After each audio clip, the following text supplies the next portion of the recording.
You're listening to Around Comics, episode 302.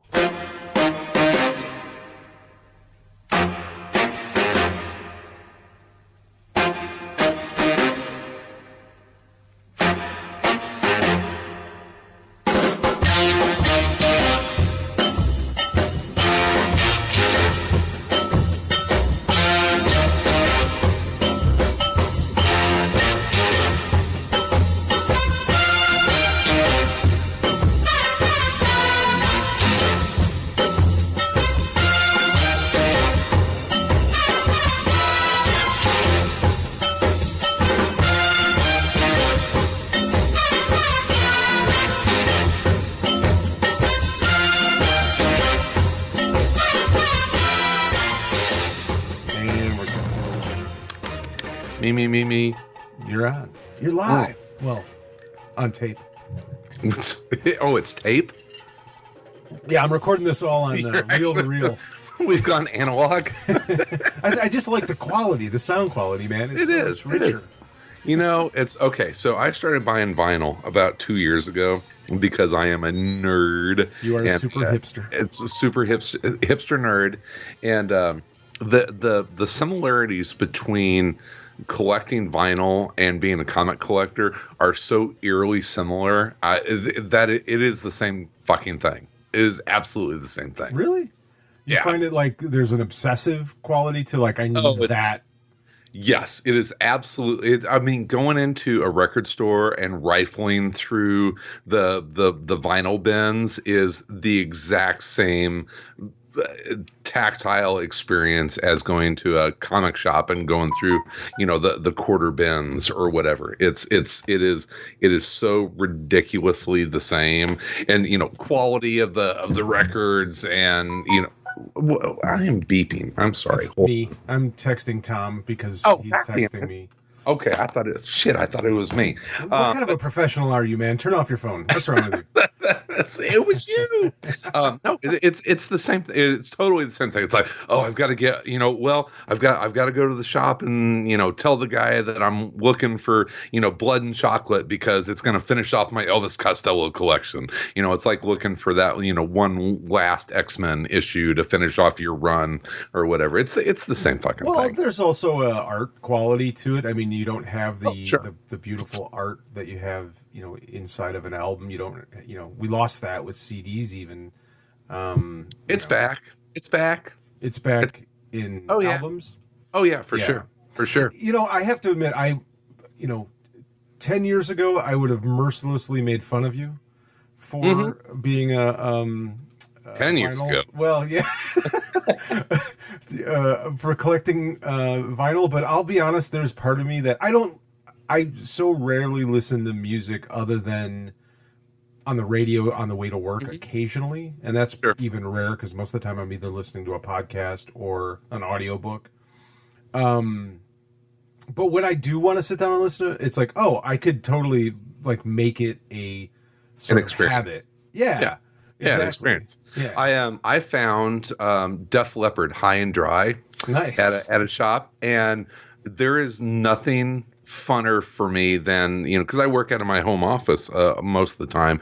There is nothing more fun for me than going and grabbing High and Dry and throwing that on the turntable and turning it up to like 11 when there's no one in the house except for me and the dogs, and absolutely rocking out to Def Leppard. And I am the biggest, oldest, baldest white man nerd ever, and it is the best. I absolutely adore it. Did you see The Dirt, the Motley Crue biography on Netflix? The Crue documentary? No, I have not. It's not a documentary. It's a biography. I mean, it's actors playing them. It's not. Oh God! Oh, so it's an actual movie. Yeah. It's an actual. Oh, really? Movie. It's based on the book by Nikki Sixx. He wrote a book called The Dirt. Just kind of all the dirt from their lives.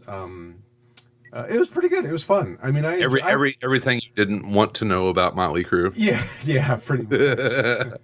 A great. Speaking of rock documentaries, have you seen the Twisted Sister documentary? I have not. It's fan-fucking-tastic. Well, It is it captures that point in time on the East Coast. I talked to Dave Windorf. I was talking to Dave Windorf. I did see that. It was excellent. You're right. It was so good. It was. Yeah. I talked to Windorf about it, and he's like, "Oh yeah, it just captured that, New York, New Jersey. Yeah, I mean, he was at that point. He was in a band called Shrapnel, out there, and it just captured that time. It was so good, so good. I don't even remember the name of it, and but I didn't know really any of that, like their early days, like that kind of. I had no idea about. Really, they sold out Madison Square Garden before they were signed to a record contract. That's crazy. I saw him at Riot Fest, D. Snyder. Which was really interesting. He was great, and he didn't do any of the Twisted Sister stuff. He just did like a bunch of classic rock songs, and he was amazing. I sat like 6 feet away from D. Snyder at the downtown Chicago production of D. Snyder's. It was not a Rockin' Christmas, but Marta would. But he did a Christmas musical a few years ago. Yeah, that's awesome. It was like a heavy metal Christmas musical. It was fantastic, and he was in Chicago for like 2 weeks over Christmas doing it. And, did you ever go see Brian Setzer when he did his Christmas shows? No, but I bet that was amazing. Yeah, he did some amazing Christmas shows, and full orchestra, just rocking out Brian Setzer Orchestra Christmas stuff. It's phenomenal. He's awesome. It's so weird because I think about the Stray Cats, and that's got to be what 85, 86, right around in there. Yeah, that sounds about right. And that I think I had that on cassette, and absolutely the Stray Cats, that is so kind of intertwined at that time when I was really getting into comics. That was that childhood nugget of culture. Whenever the Stray Cats hit, that was the same time that I was that's like Crisis and DKR and all of that was kind of happening at the same time. So Brian Setzer in a real like weird fucking way is very tied to like Frank Miller and John Byrne for me. I could see that, yeah, for sure. That time period, it just is all meshed together. Yeah, it's a big soup. Yeah, for sure. I'm trying to think if I like musically what I would tie into that time period for me. I mean, it was definitely the Misfits were a band that I was listening to a lot, and a lot of that kind of stuff, Zeppelin and that kind of thing. But Prince, big time. Oh yeah, for sure, Prince. Yeah. Around that time, there's so much back then. God, is this? This is around music, around vinyl. You're listening to Around Vinyl. We got a new show. We're just going to talk about vinyl albums. That's what we're going to do. Let's do a whole new podcast just talking about vinyl that we collect week to week. Because we're listenership will skyrocket, right? It probably will. Yeah. We'll get Flanagan on. He's a big vinyl nerd. There we go. The weird thing about it is this is like everyone. Okay, so whenever I first started reading comics, there was this shitty little used bookstore in Marion, Illinois that I would go to, but they sold comics, and they my volume just jumped. I'm calling Tom. He just said okay. So we are. Well, that's funny. There's a used bookstore right by my house here that sells vinyl now, and that's what's kind of because I stop in there every once in a while to go through the stacks and try and find something I want. But what was funny about the store is that I would go there and he'd have like X-Men #1. Like seriously, he had X-Men #1 there, and I think it was like $200 at the time. If I had only known, right? Only. But it was in terrible fucking condition, just absolutely terrible. And I was like, someone's going to spend $200 on that? And he was like, well, yeah, but they buy it. These people buy these things because it reminds them of when they were kids. These are the comics that they read whenever they were kids. And so it's valuable to them. And so it's now with like vinyl, that's the same thing, is that I'm looking for records of shit that I was listening to in the late 80s through the 90s. The only problem with that, because I'm always at the ass end of this crap, is that in the 90s, that's the lowest production levels of vinyl ever. And there were actually a lot of stuff that just never came out on vinyl. So if something was released on vinyl in the mid 90s, it's fucking expensive. Oh, jeez. Oh, yeah, exactly. My dad always says I always know how to find the most expensive things. I have expensive habits, like Tom Petty's Heroin. Wildflower. Have you ever, you have not obviously, but have you ever looked heroin?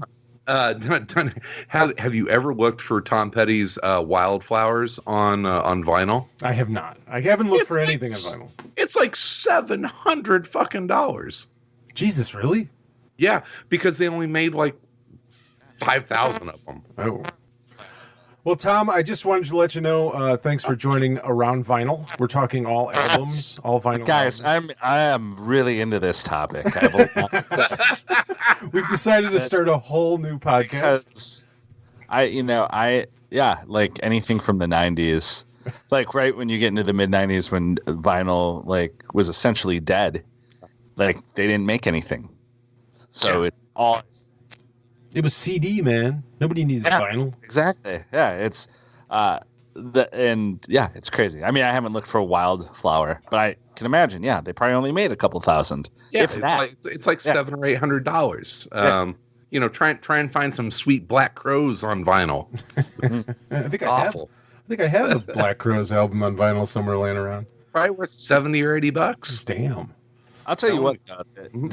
As I've had children, I really thank the internet for existing for buying vinyl, because when you go into like a record store, like a badly organized record store, and you're just like, oh, fuck this. Like I literally have to look through everything to maybe find something, which I enjoyed when I was younger. But now I just look at it and I'm like, oh God, like really? Like I have to like just this badly alphabetized. This is how we started. I was like, this hobby is exactly like fucking collecting comics. Yeah, it's like, oh God, like I'm so like I buy a lot of stuff off like Discogs.com. Discogs is awesome. Yeah, it's great. It's like, oh, this is like a record store that's organized. We've got our first sponsor already for the new podcast, Discogs.com. I mean, there's some nice there are record stores that are very well organized, and they're great. You go. Uh-oh. Did we lose you? No. You're cutting out. Cutting out. Yeah, a little bit. Yeah, it was funny. I went to Austin a couple weeks ago during South by Southwest. It wasn't planned. It was an accidental trip to... We're at South by Southwest?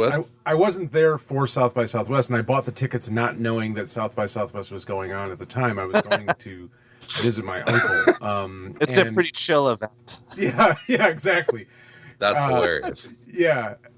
So I end up in Austin. I'm on like 6th Street during this. I think I went on a Wednesday of the week of South by Southwest. Fest. Yeah, it was insanity. It was really cool. I had a great time. It was really. Is it even about music anymore? It definitely is. Definitely about music still, but also about a lot of other things. And it's craziness. It's just absolutely bonkers. But it was neat. But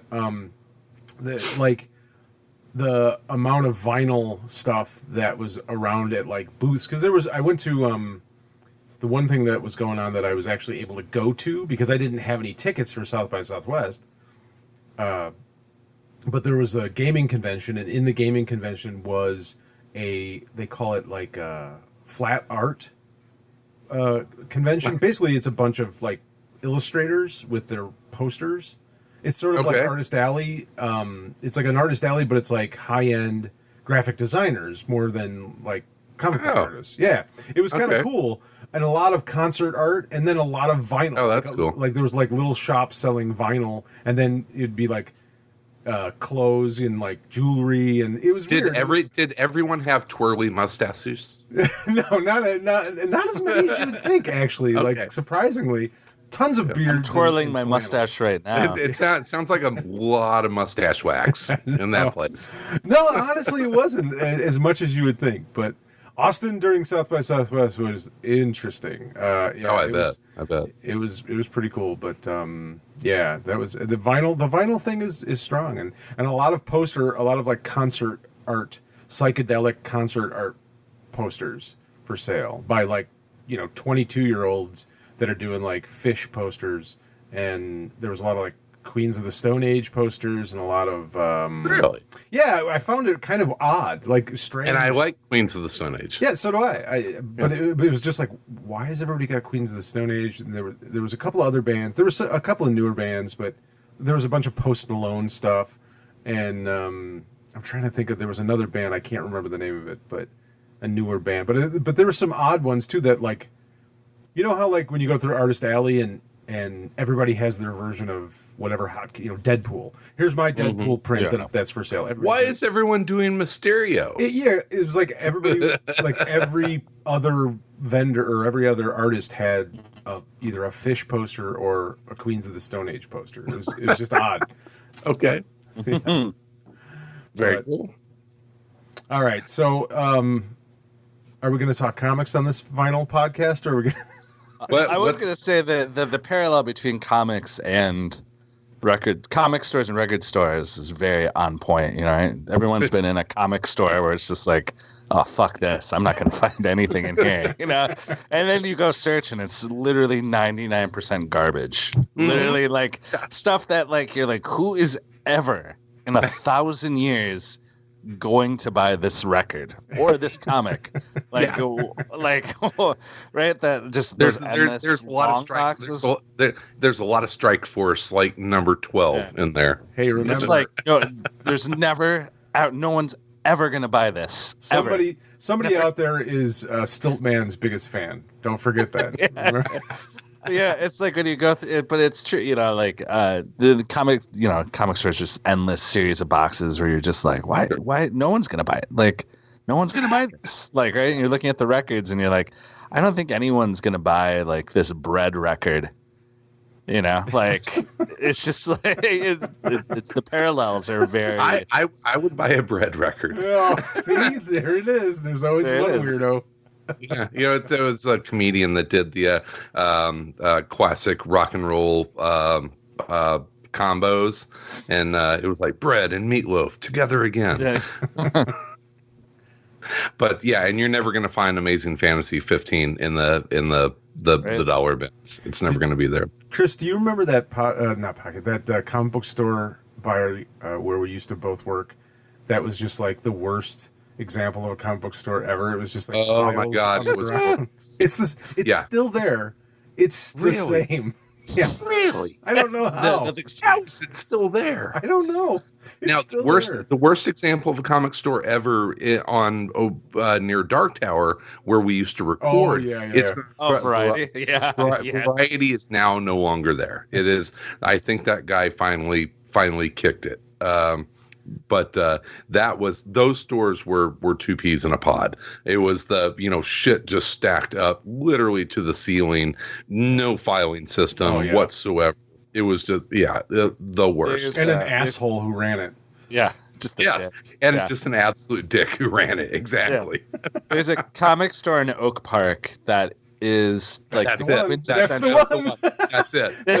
That is the store, Tom. It's the quintessential, terrible. From outside looking at, like, just every time I drive past it, I'm like, I don't want to go in there, and I like comic books. That is the store. It's just when you can see from the window, just shit, just like fucking stacked, We went in there, and it was like you couldn't walk through. You had to navigate in like this serpentine, path between stacks of comics, just garbage everywhere. It's like, how is this a store? How is this an operating business? It's like hoard. Yeah, it's like a business license. It's hoarding with a business license. Yes. It's like the only. It's like there needs to be an intervention. Now, I did mention to these folks that I would call them out in a nice way. I live in Milwaukee now, and I live around the corner from Collector's Edge North, and it is a darling store, and I've enjoyed going and shopping there. And Bell and the other folks there are great. So that is the opposite of that. It's a very well kept store, and I enjoy shopping there. Ding. So is that a ding? Plug? It's a plug. Yeah, sponsor us. No. I've never even gone in the park one. Like my son is like, oh look, they have like Spider-Man outside. I'm like, we're not going. Are you out in Oak Park now? Yeah. Oh. I live in Oak Park. Yeah. Oh wow. Look at didn't you know that. moving out the world. Oh, geez, yeah. I work in Forest Park. We're right there. Oh, yeah. There used to be a nice shop in Forest Park, or maybe it was Oak Park. I can't remember. On Madison Street, it was called Deviant or something like that. Yeah. And they went out of business. They were a nice small shop, but they went out of. They only lasted about a year and a half or 2 years. Yeah, we bought a house in Oak Park. I live in Oak Park. No, nice. Congratulations. Is it a Frank Lloyd Wright house? Yes, it is. Wow, Tom's we doing bought very half. well. No, we only bought half of it. Tom's done well for himself. All right, I'm going to grab a beverage, and then we should come back for the intro. We're taking a break here. Yeah, it's an intermission. What the fuck? Tom comes on and Chris leaves. All right. No, just talk amongst yourselves. Well, I visited a nice comic shop. Actually, 2 different comic shops. There was one of the nicest and well-run comic shops I think I've ever been to is in Grand Rapids, Michigan. It's Vault of Midnight. And I think it's a chain. I think there's a few of them in Michigan, but I went to the one in Grand Rapids. Yeah. Awesome shop. Awesome little shop and great people working there. That was really cool. And then there was a shop in Austin that I went to that was like everything in Austin. It was half a comic book shop. The other half of it was a toy museum, like an 80s toy museum. Yes. Okay. And then, of course, beer. There was like 6 or 7 craft beers. There you go. That's the perfect match. Yeah. That is like a genre of store, just like the other genre of store is like we have a bunch of old collectibles. It could be comics, could be posters, could be action figures, could be t-shirts. It's just all kind of just nostalgia. Yeah, just whatever you're looking for. There's 3 or 4 of those on 6th Street, I think, in Austin, where it's just like they're really close to like the t-shirt shops you would find in like Florida. If you went to like Daytona Beach and you're walking down, by the beach, there's like 17 different little tourist trap, kind of kitschy little trinket stores that sell t-shirts and keychains. It's like they're like that, but it's like you said, it's like retro toys and nostalgic stuff as opposed to. What's funny if it's I took my son into one of those ones just because he likes to look at like old toys and stuff. And there's always like the thin line between like, is this toy my son touching $1 or $300? Because I'm gonna be honest with you, I can't tell the difference. And you've not differentiated any of these things. Yeah, is this the $4 Robbie the Robot or the still in the box? Gonna wait a second, college tuition. Robbie, this is a $25 action figure my son just threw across the. Well, that was I was at the comic shop in Austin, and like I told Tom it was like half a comic shop, and then the other half was like an 80s toy museum that you had to pay to go into, and I didn't. I'm like, I grew up with all these toys. I don't really need to see them again. But the funny thing, like I was like walking in because I didn't know you had to pay, and the guy stopped me. He's like, "Oh, this is actually a pay section." I'm like, all right, well, that's fine. So I got a glance at $5. Yeah, it was like $8 or something. I'm like, no, but like later in the week, I went to a flea market in Texas, and did they make you pay to go in there? They did not, and I think half of the toys I found in the flea market are also in the 80s toy museum. So that was kind of interesting. There's where was I? Was it maybe South Bend has an arcade museum, which it's a working arcade. Nice. which is in I think you pay to get in, but then all the games are free, which is cool. It's not as great as like the beercades that are around where you go and Well, Galloping Ghost in Brookfield is I think it's the largest working arcade in the world now. It's really it's like $15 to go in there, and all the games are free, and it's all retro games. What are the condition of the games? Because this is my biggest problem with barcades, is like half the games are broken. No, generally, like if you, most everything is working. If it's not, it's it's rare. I mean, they have like duplicates of games. They might have 3 joust machines, or they might, if it's a popular game, they'll have 3 or 4 of them. Yeah, my biggest problem, go to a barcade. And this is some barcades are better than others about this. About the maintenance, about the maintenance of the games, where it's like you go in and like half the games are broken. It's like, oh yeah, that's right. This is what arcades are like. Well, especially now, you can't really fix. I mean, it's harder to get parts, I think. Did they have Aladdin's castles around you guys? Aladdin's? No, we had a enchanted castle. God, the name sounds familiar. Yeah, that was the mall arcade where we grew up. Were Aladdin's castle. Maybe I don't think so. I don't think there was a mall arcade, but I can't remember what its name was. I don't know. When I lived in Madison in college, there was an arcade across the street from my apartment called Ping Time, and it was great. Ping Time. Ping Time. Ping. That actually makes a lot of sense. Ping Time. Ping, ping. And they had a Doctor Who pinball machine. What's that? I spent a lot of time. Oh, I know that pinball machine, and this is like old white man middle-age crisis, need that in my basement kind of thing. Yeah. Hey, I wanted to ask you guys, you're both Wisconsinites. No, the proper term is Scotty. Scotties. That's not better. Have either of you guys been to House on the Rock? I've not. No, I have not. I drive past it twice a week. Really? Yeah, I drive past it basically twice a week. I need to. We're gonna go this summer. It's a summer thing to do here. Let's do a road trip around Comics Goes to House on the Rock. Oh, all right. Oh, I'm totally down, and we can then go to a Brewers game. All right. Yeah, we can visit comic book. We can find a bad comic book shop and just like walk. Oh God! All right, shall we intro this thing? Are we going to intro this thing? Sure, we can do that. All right. You want me to give you a countdown or something? It's kind of weird. Yeah, go for it. Let's save the intro for the end. Now that well, no, Sal and I talked about this. We're doing kind of modern style, where we're going to do the intro like 10 pages into the comic. Yeah, and then there may be some where we do it at the end. Just because we're It's very modern. We're breaking rules, man. We're breaking the rules. We can't. If I wrote comics, I wouldn't intro it until the end of the 6th issue. Nothing. You're not getting credits. You're not getting shit until you're not going to the end of the trade. Know who the anchor is. Yeah, who did this? Who is this? What's the name of this story? You need to know who the editor is. Yeah, you, my friend, get nothing. Nothing but art. Yeah, story nothing. For 6 issues. For 6, that's it. That's all you get.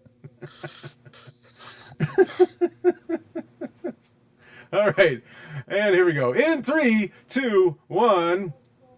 From Chicago, this is Around Comics, the comic culture podcast, where we talk about everything in and around the world of comics and comics culture. I'm your host, Mr. Christopher Niesman, and I'm joined, as always, by my partner in crime, Mr. Brian Salazar. Hello. And we are joined by the man in the middle, new resident of Oak Park, Illinois, Mr. Tom Caters. Hi. Hi. I mean, I've lived here for like 2 years, but I mean, I guess relatively, there's people that lived here longer. If you haven't seen, there's a lot of people in Oak Park. But if it's new to you, hey guys, how you doing? Great. Well, not really shitty, So, but you know, you don't want to hear about my plumbing issues I've been dealing with for a week. no, not really. No. Nobody wants to hear that. Yeah, don't care. Yeah. Not interested. I was in Florida for 6 days. That's the worse than having plumbing issues. Yeah, pretty much. Well, there were plumbing issues involved with that. And before that, I was in I was at the San Diego Convention Center for a convention.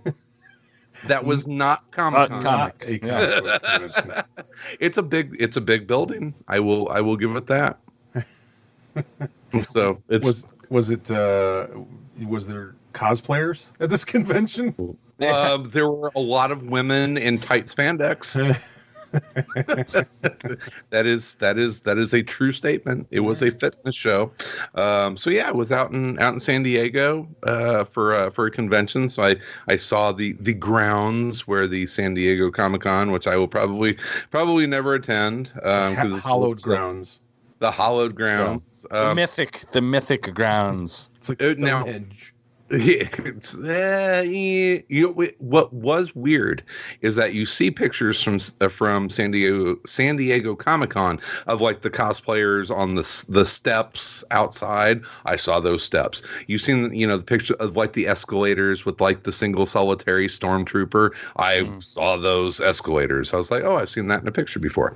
So that was kind of interesting. But while I was out there, my very friendly boss and big boss and little boss took me out for my birthday. I was out there and we went and saw Captain Marvel. Have you guys seen Captain Marvel? I did. Yes. I have not yet. You can talk about it as much as you want. You will enjoy it. God knows when I'll see it. You will see it when it's available at the Red Box, and you're like, I can sneak 2 hours later tonight to see this. God knows when it's on Netflix or whenever Disney launches their streaming service and all the Marvel movies on there. I'm like years behind, but so feel free though. I will not remember what you say by the time. Oh, you got to that point in your life. Yeah. Where recollection is gone. Like, they're talking about this. It was good. I enjoyed it. It was unabashedly a girl power movie, which is absolutely fine. I would love Is it, Chris? You allow it? You allow it as a straight white male? You allow it to happen? Girl power. No, it was. Chris gives it a thumbs up. But Sal, would you agree? I mean, unabashedly a girl power movie, which is fine. Yeah, for sure. I mean, it is fine, and it was it's fine. It's fine. Definitely a female empowerment film, I would say. A little, which is fine. Which is fine. Yeah, I mean, it's cool. Fine. It's cool. No problem with that. No, I have no problem with that whatsoever. I mean, but it was over the top, a female empowerment movie. I mean, which is fine. It's good. It was all good. It's cool. It's cool. Totally cool that it was unabashedly and ham-fistedly a female empowerment. Like we should just stop talking about it. I feel like we're digging ourselves into a hole. I enjoyed it greatly. But I will admit to being a terrible comic book fan because I did not pick up on the other Captain Marvel character until later. Huh? You didn't get the scrolls part of it? No, I got the scrolls. I didn't get Monica Rambeau until later. Oh yes, Samuel L. Jackson's Nick Fury. You got that right. Yeah, well, I got Nick Fury in that. But no, I didn't. I didn't piece together. It's Monica Rambeau, right? Yes, her mother was friends. Carol Danvers' partner. Yeah. Not that way partner. Well, I mean, maybe not that kind of partner. Which is fine. Which is fine. Which is fine. No, I didn't piece together the other Captain Marvel until a little bit later, and then I was like, "No, that's so brilliant." So good. I picked that up pretty quickly. I thought it was good. I enjoyed it. I mean, it was I think my biggest complaint about it is really I think Brie Larson is kind of boring. Yeah, she was good. I mean, she had the kind of stoic badassness that you needed in that character.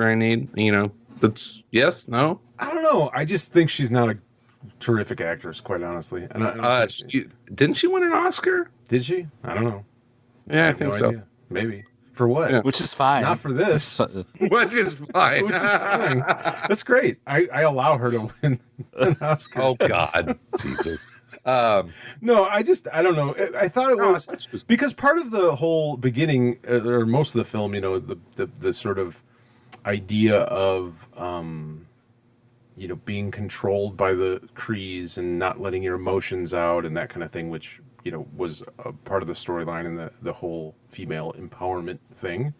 I kind of thought that was a choice by her. Like, she was very stoic and holding her emotions in check. But even after that sort of was done with, or that played out, I never really felt much from her. I just didn't feel like she really emoted much to me. Well, but she's a warrior, military kind of. I don't want to say wooden, maybe. I thought it fit. I thought it fit the character very well. But there were times of tenderness there. She'd crack a smile, and there were moments of connection with people that I thought was were good in the movie. It is definitely in my upper half of Marvel movies. And I thought it was a good primer into Endgame, which is out in 2 weeks? Is it already? Jesus. I think it's like 2 or 3 weeks from now. Yeah. It's I got to decide if that is going to be the biggest movie of all time, by the way. Yeah, probably. I'm waiting in line right now. I'm recording this. You're right outside of the AMC. I spent $1,000 on a ticket.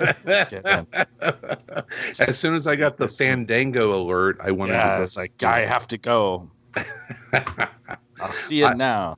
I will not be waiting in line to see that. I will see it, but I will not see it probably opening weekend. I'll admit that it took me 2 watches to get through Infinity War, just because I'm like an old person. And you have children. And I fell asleep at one point, and I woke up. I was like, "What? Everyone's fighting. What's happening?" I couldn't understand what was going on. I was like, "What?" But I enjoyed it when I managed to sit through it. Eventually, I was like, yeah, that was pretty good. Now, have both of you guys gotten the DC Universe subscription? Yes. Well, I've been traveling a lot. Like, say, I was in San Diego, I was in Florida, I was in Texas. I've been jumping around all over the place since the last time we recorded, which has meant a lot of time in airports and airplanes and hotels. So I've been consuming a lot of DC Universe, which is I'm a big fan of that now. I already feel like I've gotten my my subscriptions worth in the last month. I watched all of Titans season 1. I watched all of the 3.1 season of Young Justice. I've read a bunch of comics. It's I think I'm Did you watch Doom Patrol? I'm like 5 episodes into Doom Patrol. Okay, cool. And I am enjoying it. That's a kind of a deliberate show in its pacing, and I haven't been totally binging it like I did Titans, but I'm enjoying it. It certainly touches on some deeper subjects, which I like, and the characters obviously all flawed and don't get along. And go ahead. Yeah, I was gonna say, having just read the Grant Morrison Doom Patrol omnibus, the one thing that impresses me about the show is I kind of feel like the show is a really nice definitive version of it. You know what I mean? There's so many different. It's not his version, or it's not anyone in particulars. Yeah, but it's like a mix of all of them. And it's sort of absolutely Doom Patrol too. Yeah. Did you guys catch the Grant Morrison name drop in the first or probably the second episode? Yes. Which was fucking hilarious. It's like a really good distillation of the Doom Patrol in like a way that I think is very actually accessible. Because I feel like the Doom Patrol isn't always necessarily accessible because there's so many versions and there's so many people have had their takes on it. And was it Arnold Drake? Was Arnold Drake the first writer? Yeah, like back in the 60s. Yeah. But just like it's always I've always enjoyed the Doom Patrol, but I can't say there's ever been a version of it that I'm like, that is the definitive. Like, if someone was to ask me what the Doom Patrol is about, I don't know if I'd recommend the Grant Morrison one. I don't know what one I would recommend. And I'd be like, there's a bunch of different ones. I guess try them and see. But the TV show feels like a really interesting. Like, I was like, that is the Doom Patrol. It's a mix of all of them. It's like mixed them all together, and I think in a lot of ways has taken certain storylines and actually made them better and more clear. Mm-hmm. And given the characters more depth, beyond even like Negative Man. Like, I don't know if there's ever been a version of, even in Grant Morrison's Doom Patrol, like where Remus is like this super interesting character, but I don't know if he's a deep character as much as it is like a cipher for all kinds of different things. I don't know if you ever feel empathy or understand that character beyond just like the storytelling techniques he's using. So I feel like the TV show, I'm like, oh, I actually have some sort of empathy for that character, or for Elastigirl, who is also another character that I don't know if anyone's ever spent that much time making them interesting. Yeah, finding out who Rita Farr is. And they don't get in. I mean, she's not at this point in the series, with me watching it, she's not a super character. She's basically just trying to keep her shit together. Yeah. It's a really interesting point you make, Tom, because I think that's a lot of comics, when they've been retold over and over and different writers work with them, they end up being, the characters lose so much because you find, writers don't really write stories that are character based outside of the character, you know what I mean? So it's like if you're writing a Batman story, all you're really writing is using Batman to tell a story, as opposed to most writers don't tell a story that has anything to do with Batman or evolves Batman or like you said, makes him any deeper or more interesting of a character. They're just using him as a tool. Because to be honest, in that medium, it's a waste of time most of the time. Right. Like your audience isn't looking for. Your audience knows who Batman is, right? So it's like, unless you have some amazing insight that someone hasn't covered, which is possible. Certainly people have done it here and there, but there's literally thousands of Batman stories, right? Yeah. So it's like, in the same sense with Doom Patrol, so many people, and I think in even a broader sense, the idea of like, so many people have had their hands on those characters and have relaunched them and reintroduced them and have like, this is my take on Doom Patrol, that I can kind of feel like I don't even know what version of Doom Patrol I'm looking at. Yeah. I'll always remember it. Back in the day when we talked to Matt Fraction, when he was most known for Casanova, he said that the job of a writer in mainstream comics is to take a character and break them and then put them back together as artfully as possible and then hand them off to the next person. And that's why you see, Daredevil and Batman and Spider-Man, all of these stories that just, go on and on and on, and they just get passed along. With Doom Patrol, that's kind of a different set of characters, and I don't know if they've been artfully put back together to hand off to the next person, because they've often just get canceled. Yes, they just get canceled.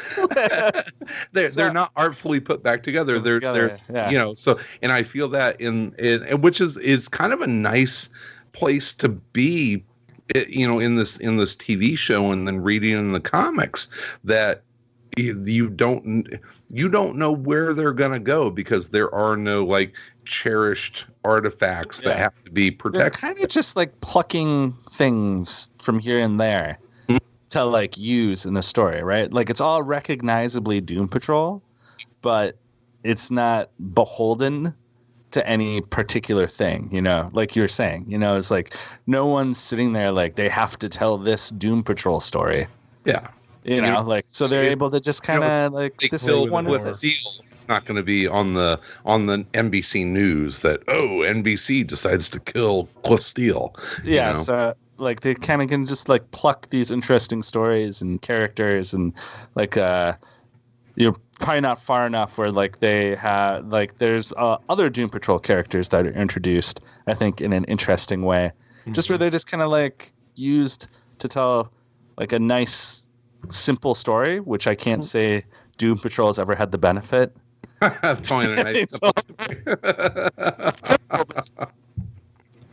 Yeah, and I have to say, like, I think I said this last time we talked. It's like I've always liked Doom Patrol, the idea, more than I've really liked any of the comics. Like, I've always found the comics a little, the Silver Age stuff is fun, but it's, it's not particularly deep.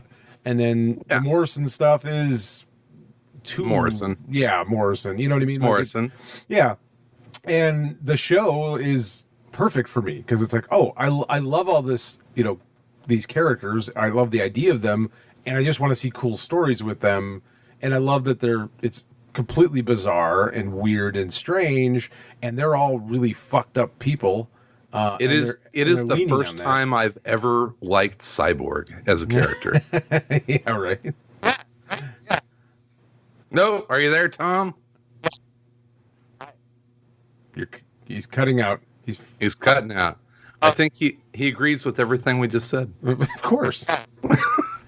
I said that. Nope, it's not happening, Tom.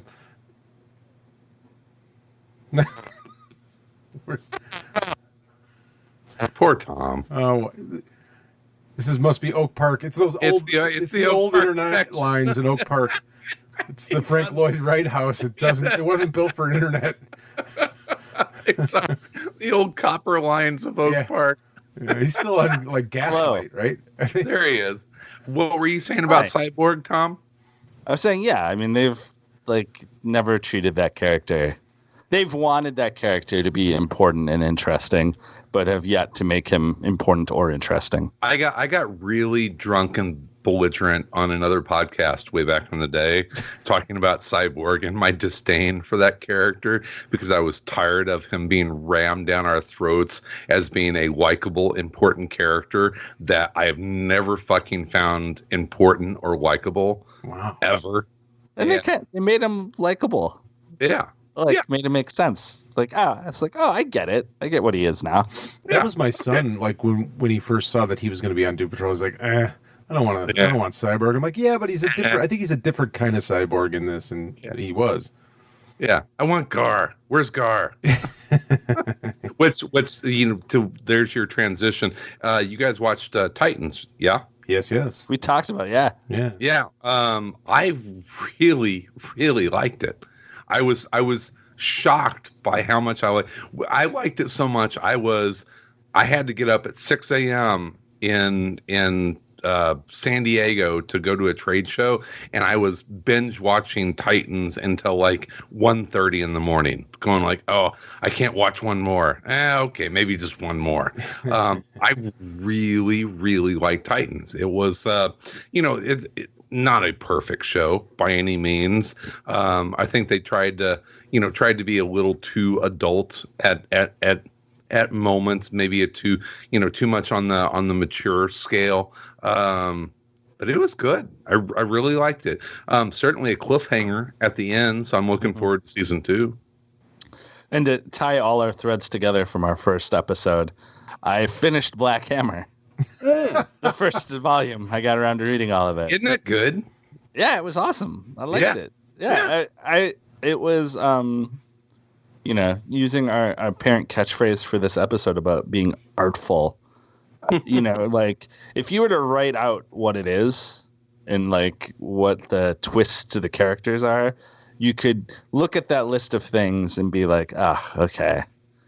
Like, all right, well, this alien, we have like a alien who's like homosexual, and we have like a the little girl who's really an adult, like all those things tropes, could come across kind of tropey tropes. Yeah. Or just like really like not done artfully could be just really like, oh God, really? Like just so like on the nose, like, like, because that's sort of like the strength of comics can also be its weakness, right? Like comics can be a really great, simple allegory for things, like extremely on the nose allegory, because, when it was a medium built around children, it was like kids like real simple allegories. Like that's what children's stories are built on. It has always been a very powerful lowbrow medium. Yeah. So, but it could also be, at times, it can be its weakness too, because you can fall into the tropes of like, oh God, that's why people get bored of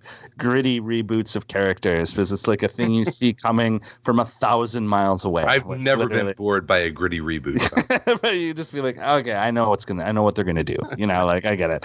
But it was handled, very well, and just done in an interesting way and very empathetic. Like the amount of time they spend making you empathize with these characters in this situation, makes what could be like just a trope that would be like, okay, whatever, into a really engaging story. So I was really interested. The fact that he's taking basically ciphers of other characters and ones which is something we've seen over and over and over again. Funny enough, I just I don't know if you guys, either of you, saw, there's a Rob Liefeld had a #1 come out from Marvel called Major X, and it's a very Rob Liefeld kind of story. But it's, the way he took ciphers, it worked at a time period where it was like, okay, I'm going to, take Wolverine and make him into another character and just make it gritty and put a bunch of guns on him. And, and it worked at that time in the 90s, the extreme comics kind of revolution worked, but lots of pouches. Yeah. Well, say what you will, but to, we've seen it over and over again, that kind of thing. And sometimes it works well and sometimes it doesn't work at all. But for him to do that, like you said, and not only do that, take ciphers of existing or, golden age kind of characters, but then, also put characteristics in them that are topical today. But like you said, Tom, if you just sort of wrote it out on a piece of paper what that character was, it could come off a very... I don't know. I don't know what the right word is. Could be like, you could see someone you could see a not great writer and a not great artist, like do a very hack job of it. Yeah, for sure. And like make it sensational, and like lean into like oh my God, look what they're doing, but it's a very human story. Very empathetic, so it never comes across that way as like, oh my God, look at this crazy thing they're doing. I mean, that's Lemire's thing. When Jeff is at the top of his game, he creates an emotional connection between you and the characters that he writes, and that's what I feel he did in Black Hammer, just like he did in Essex County or Sweet Tooth or what. He makes you care about those characters, and I need to go back and read some of these and find out the point when you care about someone, because he's really good at creating a connection between you and these characters. And I don't know quite how he does it. Maybe it's because he's Canadian. I don't know. Well, and also he does it in a way that you don't feel like it's being fed to you either. He does it's not forced. Yeah. I mean, the art too, like the Dean Ormston. I'm saying this name out loud for the first time. Dean Ormston. Mjolnir. Also just like the kind of the, if you're looking to do that, sort of the perfect art, right? Like not too, like reminiscent of the golden age a little bit, but also like modern and like emotionally grounded. Like you can tell that they're people, like the way he draws them. They're superheroes, but they're also very real. Yeah. And I keep trying to figure out why I like his art so much. Like it's pretty simple, relatively speaking. It's rendered very simply, and it's not like, I wouldn't call it beautiful. You know, who was the guy? Oh man, he's kind of in the Somni realm, and I'm trying to think of the book that he did. I'll come back to it. If you had the trade of Black Hammer, did you see the Lemire sketches from like the early 2000s whenever he was actually pitching the book for him to write and draw?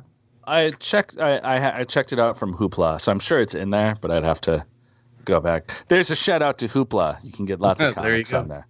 Ding. It's a great app. Ding. Great app. Your library. Use your library. It is a great app. I agree. Yeah, the Black Hammer, like I said, it just hits all the notes for me. Schneeberg. What? Schneeberg. God bless you. Schneeberg. Yes. I think is it Pete Schneeberg? I don't know. His art is what it reminded me of. Peter Schneeberg. Peter Schneeberg. Mm-hmm. I don't know who that is. I'm not familiar with Peter Schneeberg. You would like him. Hey, did you know Dean Ormston, just to kind of circle back to something here, he's got a page on Discogs.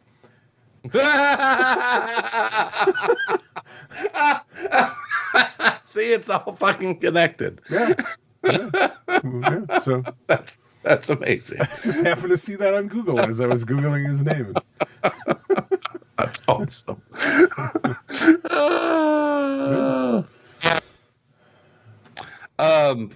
Did Schneeberg work on Starman? I don't know who you're talking about. Pete Schneeberg. Schneeberg? How do you spell it? Yeah. Nice try. Tom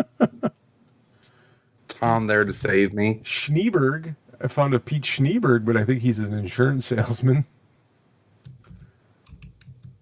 I don't know. You'll have to... Anyway, all right. Yeah, did we lose Tom? Tom, you there? Yeah. Nope. You're cutting out. You're cutting out. Nope. It's more of that Oak Park copper wiring. Tom, are you going back in time? Are you traveling in time right now? I'm like Colonel. What's the? Can you hear me? Colonel Weird. Yeah, Colonel Weird. I'm like Colonel Weird. I just like float in and out from like the parazone or whatever he's searching through. He's out. Colonel Weird is out. Colonel Weird. Oh, you just transferred over to another dimension. All right. Well, what else you been reading, Chris? Anything good? So horror anthologies. I missed them. Right? Is this where we started tonight? I think we did. Yeah, then we had some technical difficulties. I love horror anthologies, always have, from the EC comics, going forward. And Marvel has been putting out some Journey Into books, and I got the Journey Into Unknown Worlds, which was kind of like it is very EC Comics, weird science, esque.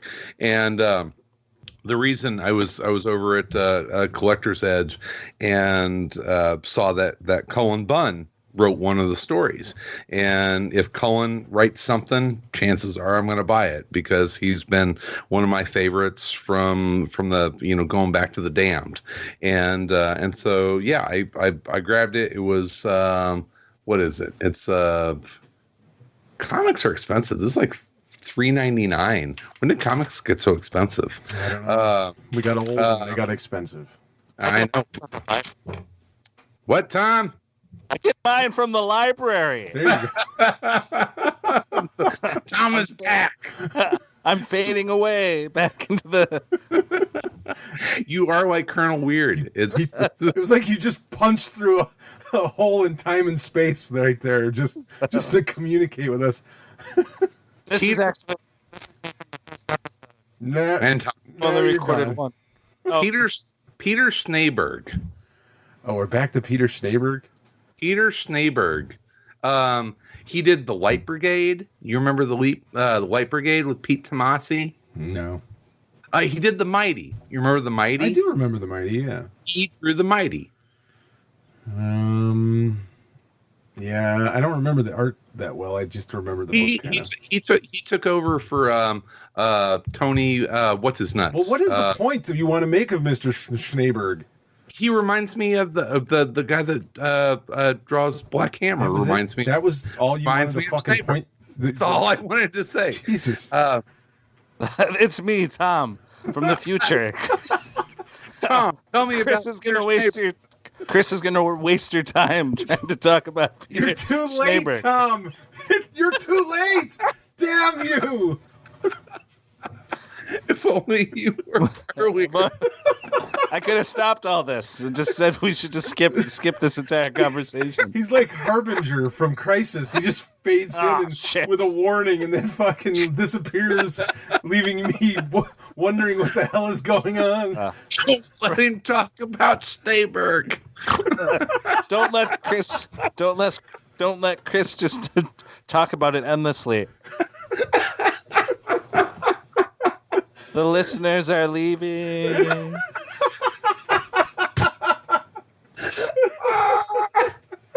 Oh, shit.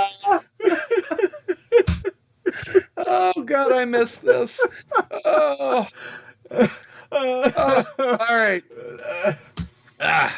Unknown Worlds. It's good. You should read the first issue. Cullen Bunn and art not by Peter Schneeberg. I think that's it. I don't think I can continue. I don't know if there's any point at this point. Are we good? Are we done? Are we wrapping up? Sure. We talked no comics really at all. A little bit. A little. We touched on it. No one's talking to us. It's been around vinyl and Peter Schneeberg. No one wants to hear anything topical from us. This is who gives a shit? Yeah, exactly. Who cares? Stop paying us. Yeah, right. Stop visiting our sponsors we don't have. Yeah. Playing with house money, baby.